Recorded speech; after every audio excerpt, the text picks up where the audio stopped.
What is up, guys? Boris here, coming to you guys with a walkthrough of the 60 stamina Sabo Raid. Now, earlier I did post a walkthrough that we did on stream with a Rob Lucci team. However, I do want to make a video of a team that doesn't use the new version 2 Sunny, because that one will only get its full effect for another week and a half. So hopefully this video is, for the future. This is a team that you can run. This is a pretty safe team, to be honest. It's really nice. And you guys know by now, Stronghold Ace has quickly become my favorite team, and it's overpowered as heck. But this is going to be using the Ace boat from the A0 stamina, and it's a pretty standard Ace team, except for the fact that we're not bringing Stronghold Usopp.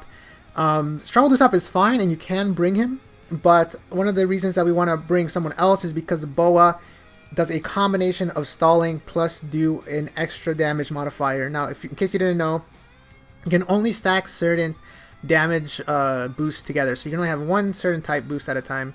You can only have one orb boost at a time.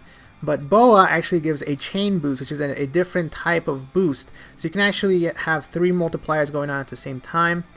And another important thing is that if I'm not 100% sure about this because the island just came out recently, but I believe that Sabo will put up a debuff that will cut your chain in half. So Boa will set your chain at 2.5 permanently. So in that case, you end up doing massive amounts of damage. As you'll see just how much damage we can do with this team once we do get to Sabo. But I believe that Sabo does put up a chain reducer, reduce it by half. So you end up dealing a lot less damage than you normally would, unless you use this new Boa to set it to 2.5 immediately, which is I think what it maxes out normally, 2.5. So yeah, as to the dungeon itself, just try to stall. I do have all my a majority of my specials maxed here.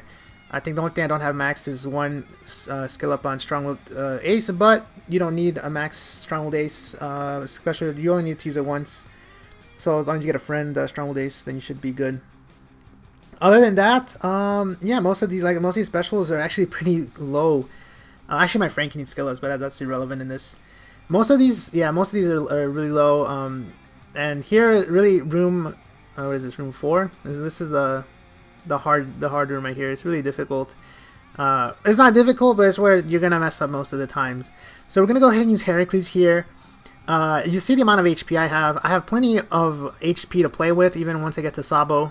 So I can go ahead and use Heracles here, and then if I don't get good orbs in the next room, I can go ahead and stall a couple turns, try to get some orbs. But remember, Stronghold Frankie does give himself a red orb, so it's not super necessary to have Heracles for the next room. Now, we're going to go ahead and try to take both of these guys out. The penguin in the back can have a 2-turn cooldown, and that's when it's really annoying. But you can still take out the front guys in 2 turns, and then you'll have a whole another turn for the penguin. Or no, 2 turns for the penguin. Now, in this case, I didn't end up dealing enough damage to this guy, so he did end up surviving. And these guys will cut your HP by a percentage, I believe, and then attack you. So it's really annoying, but I still have plenty of HP to attack with. Sabo, I believe, does around 7.3k the first turn, and then he'll go up to a boost of like, I believe, maybe like 11 point something. So I think it's a 1.5 boost. So you can tank specials. However, after 2 turns, Sabo will wipe all debuffs, or all buffs and debuffs. So I would wait 2 turns before you go all out. So here you go. He comes in, shuffles your orbs. I got good orbs right off the bat. But as long as you have 1 or 2 matching orbs, you should be good. Just go ahead and use Frankie. And I'll probably just go as long as you have 1 or 2 matching orbs.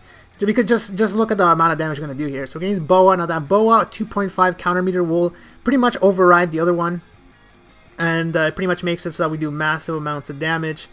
Then we're going to go ahead and use Stronghold Ace's special to lock our orbs. That way we have these multipliers for the next 2 turns, or technically for the next turn after this one.